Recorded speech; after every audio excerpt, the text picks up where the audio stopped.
तो आगे कंटिन्यू करते हैं हम लोग, ठीक है। और समझते हैं कि why power sharing is desirable. Next topic हम लोग का है कि पावर शेयरिंग डिजायरेबल क्यों है, क्यों जरूरत है पावर शेयरिंग का, ठीक है। तो एकदम सिंपल समझिए, दोनों स्टोरी को याद कीजिए। पहला श्रीलंका का किस तरीके से पावर शेयर किया गया, और दूसरा बेल्जियम का, ठीक है, कि क्या श्रीलंका में रियल में पावर शेयर किया गया था, यही तो समझना है हम लोग को। श्रीलंका में पावर शेयर किया गया था, सबका सब पावर तो सिरहारा ले गया था, तो शेयर कहाँ था वहां, लेकिन शेयर किया कहाँ, बेल्जियम का। तो आखिर ऐसा क्या जरूरत है कि पावर को शेयर करने का जरूरत पड़ता है? क्या अगर बिना पावर शेयरिंग हम लोग कंट्री चलाएंगे तो क्या नहीं चलेगा, या क्या प्रॉब्लम होगा अगर बिना पावर शेयरिंग हम लोग कंट्री चलाएंगे? तो उसी को हम लोग समझते हैं, ठीक है। तो सबसे पहला पावर शेयरिंग जो डिजायरेबल है उसका पहला रीजन है कि अगर पावर शेयर रहेगा ना, तो दो सोशल ग्रुप्स के बीच में, चाहे वो रिलीजन के बेसिस पे बटा हुआ हो, चाहे वो कास्ट के बेसिस पे बटा हुआ हो, चाहे वो लैंग्वेज के बेसिस पे बटा हुआ हो, दो सोशल ग्रुप्स के बीच में, ठीक है, जो लड़ाई है, जो कॉन्फ्लिक्ट है, वो रिड्यूस होगा, कम होगा, या मे भी खत्म होगा, ठीक है। श्रीलंका में पावर बांटा था, नहीं बांटा था, लड़ाई हुआ, सिविल वार हुआ, लेकिन क्या बेल्जियम में हुआ? नहीं। क्यों? क्योंकि बेल्जियम में पावर का डिवीजन हो गया। तो इसीलिए सबसे पहला कारण क्या है, reduce the possibility of conflicts between social groups. Clear है? वही चीज है, मेजोरिटी और माइनॉरिटी का खेल, इसीलिए इस पावर शेयरिंग डिजायरेबल होता क्या है ना। देखिए, शॉर्ट टर्म में देखोगे तो सिंपल ये है कि मेजोरिटी जो तादाद में ज्यादा है, जिनका पॉपुलेशन ज्यादा है, वो आ गए पावर में। तो शॉर्ट टर्म में ठीक है कि लोग पॉपुलेशन में ज्यादा है, सब रूल रेगुलेशन कर रहा है, लेकिन लॉन्ग टर्म में इसका इफेक्ट खराब है। कुछ दिन के बाद माइनॉरिटी को ठगा हुआ महसूस होने लगा कि इस कंट्री में हम लोग है क्यों, जब हम लोगों के लिए नौकरी नहीं है, कॉलेज में यूनिवर्सिटीज में जगह नहीं है, तो इस कंट्री में हम लोग कर क्या रहे। तब लोग अपना आवाज उठाएगा, और जो आवाज उठाएगा वो वायलेंस होगा, फिर ठीक है, सिविल वार क्रिएट होगा। तो मेजोरिटी और माइनॉरिटी का खेल बहुत खराब है, ठीक है। तो इसीलिए पावर शेयरिंग का डिजायरेबल है।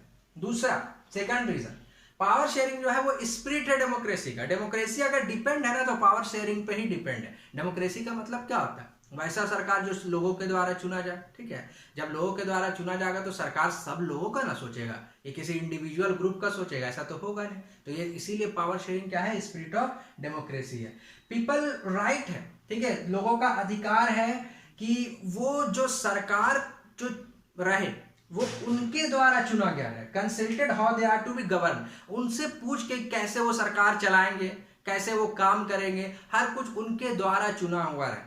समझ में रहा ना, कैसे वो सरकार चलेगा, ये कंसल्टेड पीपल्स के द्वारा रहेगा, यही अधिकार पीपल्स करेगा। पीपल्स भी एक ग्रुप नहीं, सबके लिए, ठीक है, ताकि पावर शेयरिंग का जरूरत पड़े, ठीक है, कि कैसे आपको काम करना है, कैसे आपको काम नहीं करना है, कौन सा काम करना है, कौन सा काम नहीं करना है, ठीक है। यानी नैतिकता के आधार पे कि किस तरीके से आपको सरकार चलाना है, ताकि जितना भी समाज में लोग हैं, जितना भी कंट्री में लोग हैं, सबको की कोशिश किया जाए कि किसी ना किसी लेवल पे सेटिस्फैक्शन पे पहुंचा दिया जाए। कोई अपने आप को ही महसूस ना करे कि हम माइनॉरिटी में तो हमारे साथ गलत हो रहा है, या हमारे द्वारा सरकार कंसल्ट नहीं कर रहा, हमारे बातों को नहीं सुन रहा, हमारे अधिकारों को नहीं सुन रहा। सोचिए, अगर चाहता बेल्जियम तो दो फॉर्म ऑफ गवर्नमेंट बना चुका था, सेंट्रल और स्टेट का।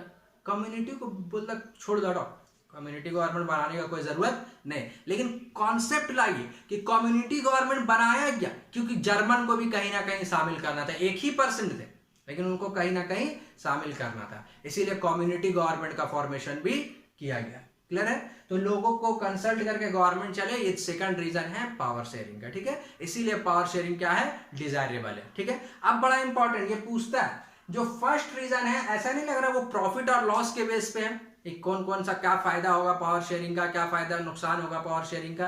तो जो प्रॉफिट गेन और लॉस के बेस पे होता है, कैलकुलेशन ऑफ गेन और लॉस को, उसको बोलते हैं प्रूडेंशियल रीजन। क्या बोलते हैं? Prudential reason. याद रहेगा, दो तरह का रीजन होता है, प्रूडेंशियल और मोरल।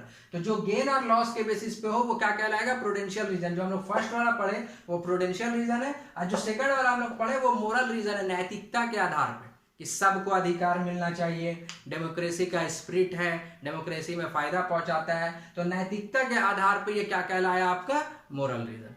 क्लियर है? आ रहा है बात समझ में? ठीक है। नेक्स्ट हम लोग का बड़ा इंपॉर्टेंट टॉपिक है, उसको भी हम लोग पढ़ेंगे, ठीक है, किस तरीके से पावर का डिवीजन होता है, कौन कौन लेवल पे। Clear to everyone?